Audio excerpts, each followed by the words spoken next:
Vous écoutez Bretagne 5, il est 8h15.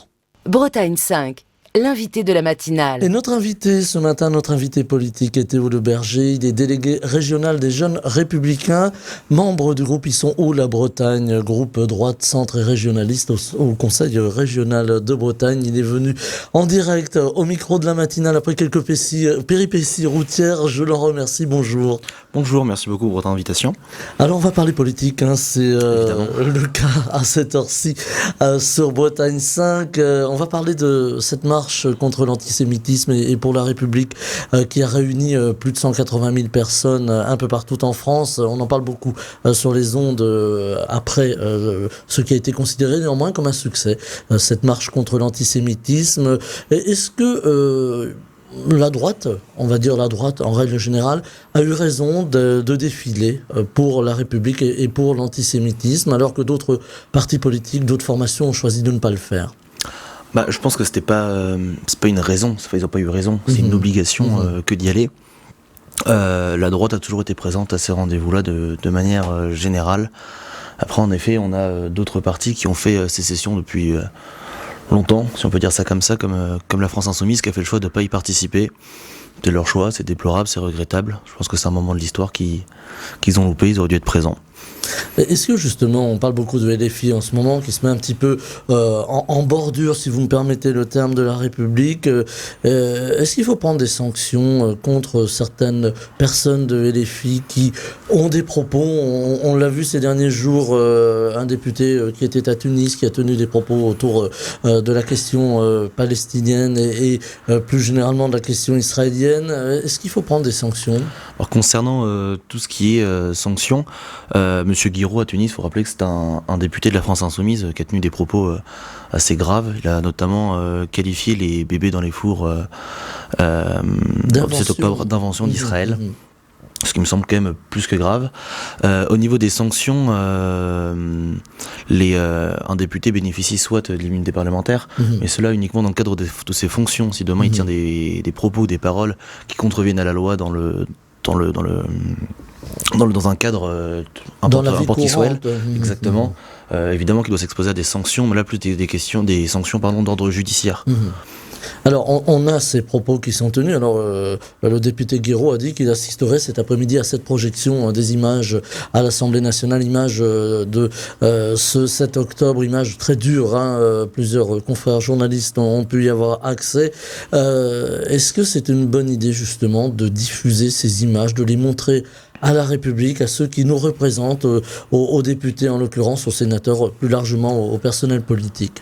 Il faut savoir que les députés, ils ont aussi une mission il y a plusieurs commissions à l'Assemblée, une commission des affaires étrangères, c'est-à-dire que l'Assemblée nationale a vraiment une compétence sur toute la politique étrangère de la France, et notamment son contrôle du gouvernement dans la matière de politique étrangère. Donc ça me semble plus qu'important que les députés, nos députés, les représentants du peuple français, puissent voir ces images qui certes vont être extrêmement choquantes, mais c'est important pour bien comprendre la situation qui est actuellement en Israël.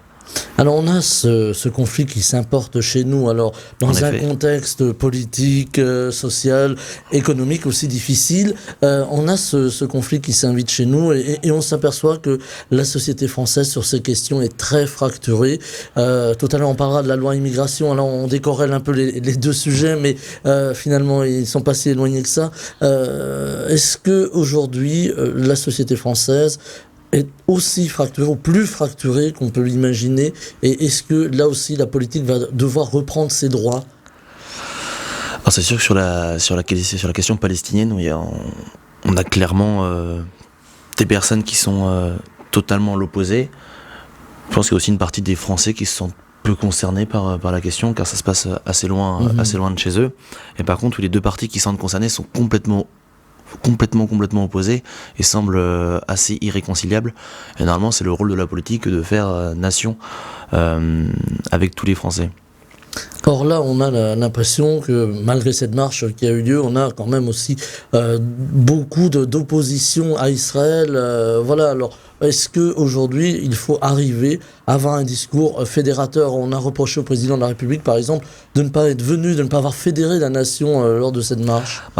C'est sûr qu'Emmanuel Macron, normalement, sur ces questions-là, il a une position assez ambiguë, mais il fait du Macron comme il le fait depuis toujours. Ça veut dire qu'il tient une position A en France, puis il va en Israël, puis il tient une position B. Donc c'est très compliqué d'être fédérateur quand on n'a pas une ligne directrice. C'est possible de fédérer des gens avec une ligne directrice et ensuite de les rassembler autour. Si la personne a plusieurs lignes directrices, c'est impossible de fédérer des gens. Est-ce que justement la voix de la France est entendue à l'étranger ? Là encore, ça nous ramène à Israël, ça nous ramène à la visite du président au Proche-Orient. Est-ce que la voix de la France est encore entendue, écoutée même ? Mais la voix de la France, t'as entendu, je pense, il y a encore une dizaine d'années. Depuis 2017, c'est extrêmement compliqué. On a multiplié les erreurs diplomatiques sur à peu près tous les terrains, sur à peu près tous les continents, sur à peu près toutes les façades. Et actuellement, en plus d'avoir une voix qui est peu entendue, beaucoup moins entendue qu'à l'époque, elle est surtout brouillonne. On n'a pas de ligne directrice en termes de diplomatie, selon vous ? Ça devient assez compliqué. Et surtout que, on va prendre un exemple tout bête qui vient de se passer, que j'ai vu hier. En termes de diplomatie, on a le gouvernement actuellement qui porte un projet de loi immigration pour régler en partie la question migratoire française. On a 2 ans, le porte-parole du gouvernement, alors Gabriel Attal, avait annoncé qu'il réduisait de moitié les visas pour les ressortissants algériens et marocains, car ces 2 derniers pays ne souhaitaient pas reprendre leurs ressortissants sous OQTF. Là, on vient d'apprendre hier par la voix de l'ambassadeur de France au Maroc qu'on enlevait toutes les barrières et que désormais les visas pourraient être délivrés sans aucune limitation, d'après ses propres paroles. Donc déjà, il y a une dissonance entre le discours du gouvernement et ses diplomates. Et puis des fois, certains diplomates ont des discours différents alors qu'ils sont sur 2 pays voisins d'à peine 500 km. Donc c'est extrêmement compliqué. On a une voix qui est extrêmement brouillonne. Donc à partir de là, avoir une voix brouillonne pour la faire entendre, ça me semble assez compliqué. Vous avez parlé à l'instant du projet de loi immigration, projet de loi qui va être voté au Sénat, qui va ensuite aller à l'Assemblée nationale.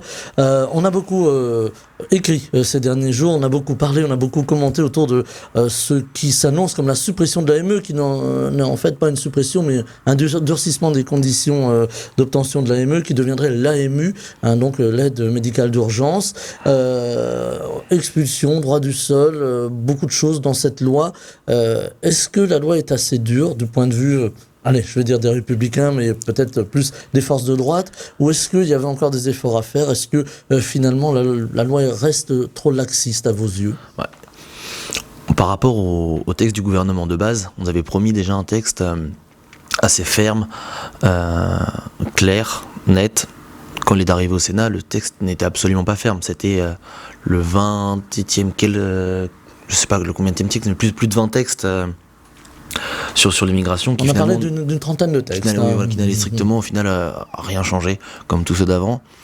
Au Sénat, le groupe républicain a fait porter plusieurs mesures fortes, notamment la suppression de l'AME qui sera remplacée désormais par l'AMU.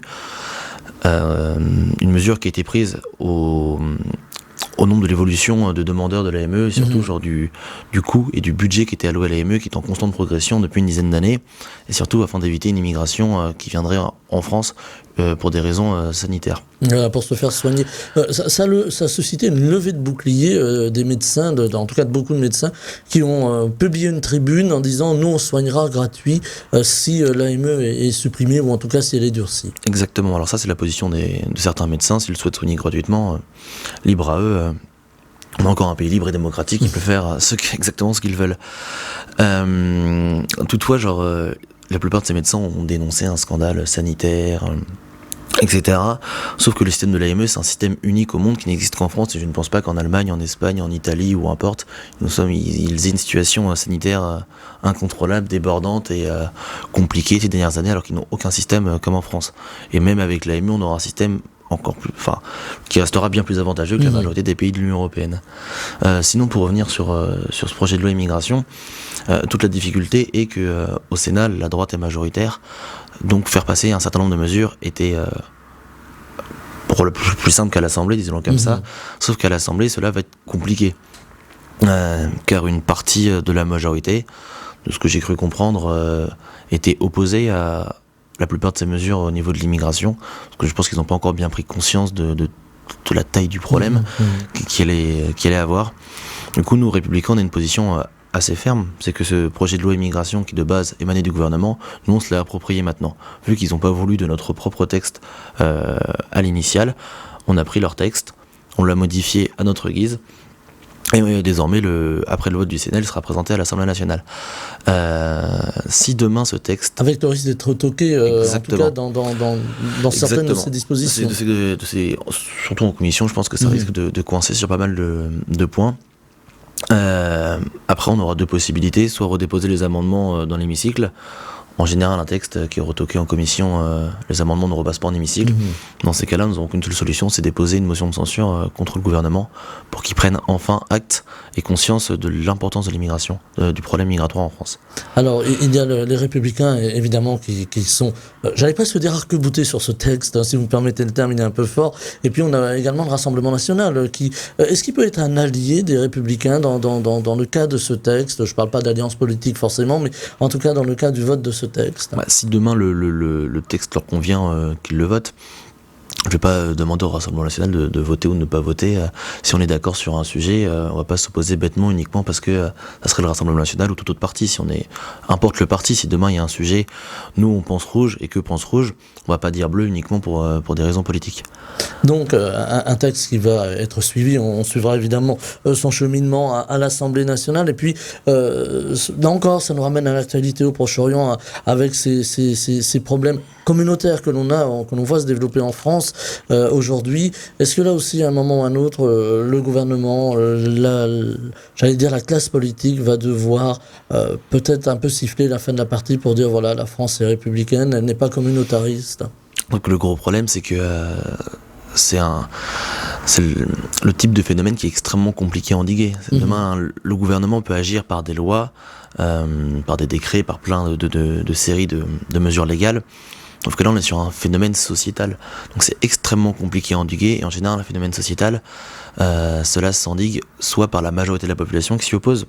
Actuellement, on voit que une bonne partie de la population est passive face à ce sujet-là, une autre partie la soutient, comme une partie de l'extrême gauche, et une partie de la droite, même la droite, essaye d'alerter sur le sujet.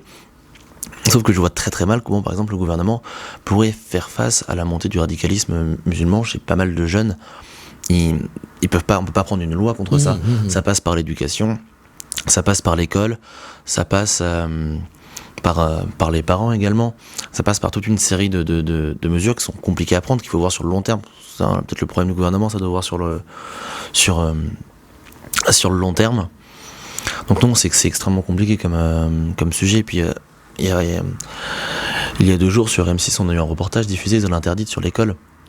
Et c'est là où on voit la taille du problème. Et j'ai l'impression qu'un certain nombre de Français ont découvert sous leurs yeux ébahis que certains établissements était la proie à un véritable entrisme de la part d'une forme de radicalité musulmane.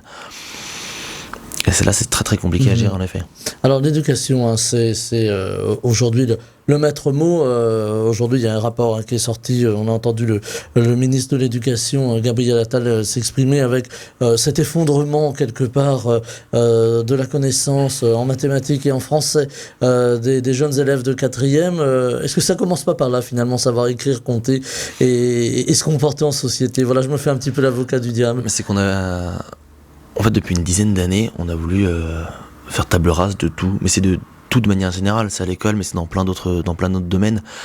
Et plutôt que de se concentrer sur les bases, sur les fondamentaux, on a fait plein d'autres choses. Il ne faut pas aussi oublier que le prof qui, il y a 20 ans, ne faisait peut-être qu'1 heure de discipline sur toutes leurs heures de cours dans la semaine. Maintenant, certains profs, c'est la moitié, les 3/4 de leur temps où ils font la discipline. Donc c'est extrêmement compliqué d'apprendre dans ces conditions-là. Si en plus on rajoute au fait qu'il y ait certains parents qui ne soient pas capables d'aider leurs enfants. J'écoutais la dernière fois une enseignante à Creil qui disait que la moitié de ses enfants en CM2 ne parlaient que très peu français. Et la moitié des parents ne parlaient absolument pas français. Dans ces conditions-là, c'est extrêmement compliqué de transmettre la langue à des enfants qui en CM2 sont complètement perdus, sans repère, ou à la maison on ne parle pas français. Sans compter que certaines familles font aussi le choix délibéré d'être en France, voire d'être français, et de ne pas parler français à la maison. Donc c'est extrêmement compliqué à partir de là d'arriver avec des élèves à la fin du collège qui maîtrisent parfaitement la langue française. En effet, quand on a des difficultés en langue française, ça peut poser des difficultés partout ailleurs. Il faut avoir une nouvelle réflexion, une grande réflexion sur l'éducation nationale en France, parce qu'on parle beaucoup de réformes depuis des années et des années, réformes qui n'aboutissent pas ou souvent se cassent un peu les dents. Est-ce qu'il faut essayer d'avoir une autre réflexion, plus sociétale peut-être? Ouais, mais c'est tout le problème et tout l'enjeu est là, c'est qu'on est sur un tournant de la société actuellement. C'est qu'on fait face à un problème qu'on n'avait pas vu depuis extrêmement longtemps. La dernière fois qu'on a voulu faire face à un phénomène religieux, c'était en 1905 et un peu dans les années avant, où là ça avait été d'une violence inouïe de la part du gouvernement. En Bretagne, on s'en souvient, il y a eu un certain nombre de manifestations à l'époque. Et oui, donc pour régler un tel problème, ce n'est pas des mesurettes qu'il faut. Là, à chaque fois, on fait du pansement. C'est-à-dire qu'on n'est pas en train de prévenir et de réagir avant. Là, on est uniquement que sur la réaction. Typiquement, le phénomène de la baya n'aurait jamais dû arriver. En temps normal, cela n'aurait jamais dû arriver parce que ces jeunes élèves n'auraient même pas dû penser à porter ce vêtement-là. Sauf que le fait est là et du coup, on agit à chaque fois, on a un train de retard. Là, tout le problème est là. Et par contre, ce serait je pense qu'il faut reformer, mais de A à Z, parce que là, on a un gros souci sur l'éducation nationale. Alors on va ouvrir un peu les horizons, on va aller en Europe, puisque en juin prochain vont arriver, ça va arriver très vite, les élections européennes. J'imagine que la droite est dans sa phase de préparation comme d'autres formations politiques. Est-ce que l'Europe est la solution à tout? Voilà, ça c'est la question un petit peu fourre-tout, mais je vous la pose ce matin. L'Europe est la solution à un certain nombre de choses, mais on s'est aussi rendu compte que c'est le problème d'un certain nombre de choses. Donc l'Europe peut l'être à condition qu'elle y mette de la bonne volonté aussi. Et actuellement, on voit que la tendance de l'Europe, c'est une tendance très libérale, où la seule préoccupation de l'Europe, c'est que l'économie fonctionne bien. Globalement, qu'il y ait des problèmes sociétaux ou pas sociétaux, tant que l'économie fonctionne, l'Europe s'en moque un peu. Et on a aussi vu ces derniers temps que sur ces positions-là, sur des positions où il faut avoir de la fermeté, où il faut avoir de l'autorité, où il faut y aller de manière un peu dure, l'Europe à chaque fois se défausse. Et c'est exact. Et c'est pour l'instant c'est un gros problème qu'on a avec l'Europe, c'est qu'un certain nombre de mesures qu'on pourrait prendre ne sont pas prenables à cause du droit européen. Et du coup sur certaines thématiques on a complètement perdu notre souveraineté nationale. Et c'est là où du coup l'Europe peut être la solution, je pense notamment à des problèmes économiques, mais à des problèmes sociétaux inhérents à un pays, ou à des problèmes migratoires ou sécuritaires. L'Europe ne doit pas être la solution doit rester nationale. Avec une Europe qui essaie de s'élargir, là on parle beaucoup de l'Ukraine, même d'autres pays aussi qui voudraient bien rentrer en Europe. Et est-ce que ça sera plus facile ou moins facile de gouverner l'Europe alors qu'à 27 c'est déjà compliqué? Plus c'est comme tout, plus on est temps, plus c'est compliqué. Surtout que la question ukrainienne, c'est une question qui revient juste ces derniers temps par rapport à ce qui se passe au niveau du conflit et qui a une portée symbolique. Après, je ne sais pas si l'Ukraine sera prête économiquement, si son système étatique, constitutionnel, judiciaire le permettra. Après, je ne vais pas vous mentir, c'est pas spécialement à moi d'en juger sur la question de l'entrée de l'Ukraine en Europe. Et nous, pour l'instant, c'est le seul candidat sérieux qu'on pourrait avoir pour l'entrée de l'Union européenne, parce que les autres pays, pour l'instant, il n'y a pas le processus n'est pas prêt d'aller au bout de sa démarche. Alors l'Europe, c'est un enjeu pour les partis politiques, on le disait. Il y a des enjeux aussi territoriaux. On a l'enjeu de l'agriculture ici en Bretagne. L'agriculture est très rattachée à l'Europe, à la politique agricole commune, entre autres.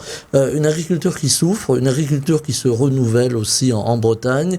Une agriculture qui a peur aussi de l'avenir. On l'a vu, vous avez alerté aussi en ce qui concerne le groupe ISO, la Bretagne, ici en Bretagne. Une agriculture qui souffre, là aussi il va falloir réformer, revoir le modèle agricole. J'ai posé la question à plusieurs invités de la matinale. Est-ce que le modèle agricole est arrivé, enfin celui qu'on a depuis les années 50-60, est arrivé au bout? Alors tiens, juste à préciser une toute petite chose, le groupe Ici la Bretagne, c'est le groupe des Républicains, de la droite et du centre à la région. Moi je ne suis pas conseiller régional, je travaille pour ce groupe-là, pour éviter voilà, tout à fait. Oui. Je parlais bien du groupe. Voilà. Oui, le modèle agricole arrive lui aussi sur un tournant, parce qu'on a eu une première révolution Avec la mécanisation, on a eu les remembrements où les superficies les exploitations agricoles ont énormément augmenté en taille moyenne. Également en production avec les nouveaux produits phytosanitaires qu'il y a pu avoir, les nouvelles semences. Qui font débat aujourd'hui. Oui, qui font débat et produits. Pour certaines c'est totalement compréhensible. L'agriculture aujourd'hui en effet est face un peu à plusieurs dilemmes. Un dilemme générationnel tout d'abord. On sait que quasiment un tiers des agriculteurs partiront à la retraite d'ici 15 ans il me semble. Ce qui est énorme, et un tiers des agriculteurs qui seront peut-être pas remplacés. On voit que beaucoup de jeunes ont des difficultés d'installation par rapport notamment au prix des terres qui ne fait qu'augmenter ces derniers temps. Et enfin sur un problème de rentabilité, certaines exploitations, notamment au niveau de l'élevage, on a des personnes qui peuvent travailler du lundi au dimanche sans congé pendant des années pour s'en sortir avec des salaires extrêmement faibles, voire des fois négatifs. Certains jettent l'éponge finalement, des éleveurs. Il y a moins de vaches en Bretagne, hein. C'était aussi l'une des réflexions de Huisson, la Bretagne. Et mais c'est plus que compréhensible. Juste à côté de chez moi, vers Redon, j'ai un voisin qui a ses vaches, et je le vois le soir, il peut être 22h, 23h, quand il y avait la tempête, il allait chercher ses vaches, et il fait le foin tard le soir, pour au final un salaire qui est totalement dérisoire, ou voire même du négatif. À partir de là, on a beau être attaché à ses terres, attaché à ses bêtes, attaché à une exploitation familiale qui en général perdure depuis des générations. C'est un arrachement du cœur de voir une telle exploitation partir, mais c'est pas possible pour des gens de vivre à moins de 200 € par mois, c'est impossible. Donc forcément qu'ils jettent l'éponge dans ces cas-là. Et le problème, c'est que évidemment qu'il faut les aider le plus possible, sauf que ce n'est pas un système viable où des exploitations produiraient à perte pendant des années, c'est l'État qui soutiendrait. On va avoir une réflexion bien plus vaste. Et en général, ce problème de rentabilité est en partie dû à certains acheteurs en gros qui ne jouent pas le jeu, disons-le franchement. Il y a une concurrence plus que déloyale parfois, et à des règles qui peuvent paraître parfois ubuesques, voire extrêmement contre-intuitives et contre-productives. Alors on a des agriculteurs qui jettent l'éponge, hein, on le disait. Ça fait aussi l'avantage des grandes fermes. On va vers des fermes-usines aujourd'hui, fermes-usines qui sont dénoncées aussi par exemple par les formations écologistes qui trouvent que ces fermes-usines deviennent un peu trop importantes ici en Bretagne, avec aussi un corollaire de pollution et un corollaire environnemental. Est-ce qu'il faut agir très vite? Alors on sait que la région essaie d'aider les jeunes agriculteurs à s'installer, à démarrer. Est-ce que les aides doivent être plus importantes pour justement éviter que ces fermes-usines se développent et qu'on garde une agriculture familiale? Exactement, c'est le gros dilemme actuellement, c'est qu'en France, on est basé sur un modèle qu'on appelle l'agriculture familiale, où c'est une exploitation en général tenue par une famille qui est transmise avec parfois un employé, 2 grand maximum. Et ce modèle-là est en train de péricliter, en train de tomber, pour des raisons économiques notamment. Et du coup, face à ce modèle-là, le seul moyen d'avoir une bonne rentabilité, c'est d'augmenter en général la taille du cheptel, ou même des fois sur les céréaliers, c'est de la même manière. Les céréaliers augmentent de plus en plus leur surface agricole pour pouvoir être rentables. Là, on est face à un gros dilemme, parce que évidemment que on préfère tous l'agriculture familiale, l'exploitation traditionnelle, et le problème c'est qu'il y a aussi de la rentabilité, et allier les deux est extrêmement compliqué. Alors, de l'agriculture, on va parler aussi du logement en Bretagne. Alors, comment loger les Bretons sans justement prendre plus de terres agricoles, sans dépenser de foncier? Et puis, comment faire en sorte que les Bretons puissent se loger? Parce que c'est la grande réflexion du moment. Aujourd'hui, on a du mal à se loger en Bretagne. C'est cher, c'est difficile, et on n'y arrive plus. En tout cas, si on n'a pas un salaire important. Et en supplément de cette question, je rajouterai le cas de ces résidences secondaires dont on parle tant en Bretagne. C'est un sujet qui est extrêmement préoccupant. Je lisais un papier hier, c'était sur Ouest France, qui est sorti sur le logement, où on voit le prix du mètre carré qui s'envole, le nombre de demandeurs de logements sociaux qui s'envole également, et le tout avec des personnes qui parfois sont obligées de partir de leur endroit natal, de la terre de leurs parents, pour s'enfoncer en général sur les bords de mer, qu'on assiste à des gros problèmes, pour s'enfoncer dans les terres pour trouver des logements plus abordables. Encore une fois, comme bien souvent, on est face à un dilemme. C'est qu'à la fois, en France, on a quand même la sacro-sainte liberté de la propriété, donc on ne peut pas demander à des gens qui auraient des résidences secondaires ou qui auraient un terrain ou même de ne pas acheter, c'est leur totale liberté, mais à la fois on ne peut pas demander à des gens qui sont installés ici, bien souvent depuis des générations, de devoir rentrer 30 km dans les terres, puisqu'il y a une pression foncière beaucoup trop importante sur les lieux où ils habitaient de base. Et potentiellement, c'est une pression foncière qui risque de s'accélérer avec la loi de la zéro artificialisation nette.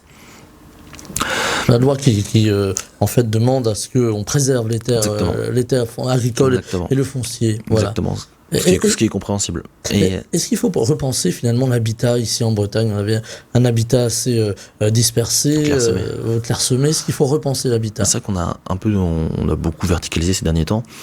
Je pense que la verticalisation peut être une solution dans les grandes villes. Après, il ne faut pas oublier qu'on a un certain nombre de villages un peu plus éloignés, mais pas forcément, qui sont maintenant beaucoup mieux raccordés qu'il y a 10 ans, où il y a parfois des hameaux entiers, des maisons entières qui sont vacantes. On parlait de plus de 120 000 logements vacants en Bretagne, et je pense que surtout c'est dans ces logements vacants-là qu'il faut aller chercher de la place.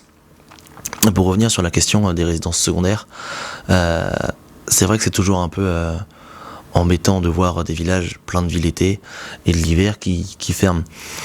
Et en Bretagne, on a bien souvent l'habitude d'accuser les Parisiens de tous ces mots-là. Moi, le premier, je le faisais à l'époque, jusqu'au jour où j'ai appris que c'était majoritairement des Bretons qui occupaient ces résidences secondaires-là, voire parfois des Bretons qui habitaient à 30-40 km. Et puis souvent des Rennais, des Nantais, qui vont au bord de la mer le week-end. Ce que je comprends parfaitement. C'est encore là, une fois, toute la difficulté d'allier à la fois le droit aux personnes de se loger et à la fois allier le respect du droit à la propriété privée. Voilà, donc vaste sujet qu'on suivra, et ça repose aussi la question des infrastructures de mobilité. Il nous reste une petite minute. Est-ce que là aussi il va falloir un véritable plan mobilité pour la Bretagne? C'est indispensable, mais pour plein d'enjeux, pour la mobilité, pour l'attractivité des territoires, d'un point de vue écologique, c'est un très très gros volet. Quand on voit qu'aujourd'hui c'est parfois plus rapide de prendre la voiture entre Redon et Rennes que le train. C'est pas normal, c'est pas normal. Donc il faut absolument accélérer ça parce qu'on a énormément d'enjeux sur le sujet. Je voulais vous entendre sur l'autonomie. Voilà, on parle de mobilité. Sur l'autonomie, en 2 mots, c'est une bonne chose de penser l'autonomie de la Bretagne, une plus grande décentralisation? C'est compréhensible. Alors l'autonomie, le gros problème de l'autonomie, c'est que la France n'est pas s'ouvrir la voie à un État fédéral en France. Je ne pense pas que les Français soient prêts pour ça pour plein de raisons. Par contre, c'est doit être impératif que les régions récupère plus de pouvoir. On le voit en Bretagne où la région est extrêmement importante pour les habitants. C'est un repère très très important et la région est insuffisamment dotée. Alors voilà, le débat est lancé autour de l'autonomie et de la région Bretagne, qui en fait le vœu en tout cas. Nous étions ce matin avec notre invité politique de la matinale, Théo Leberger, délégué régional des Jeunes Républicains, également membre du groupe Ils sont où la Bretagne, groupe de droite, centre et régionaliste représenté au Conseil régional. Merci d'être venu. Merci beaucoup. Jusqu'à nous, au micro de Bretagne 5 Matin. Belle journée. Merci de même. Bretagne 5 Matin. Stéphane Hamon.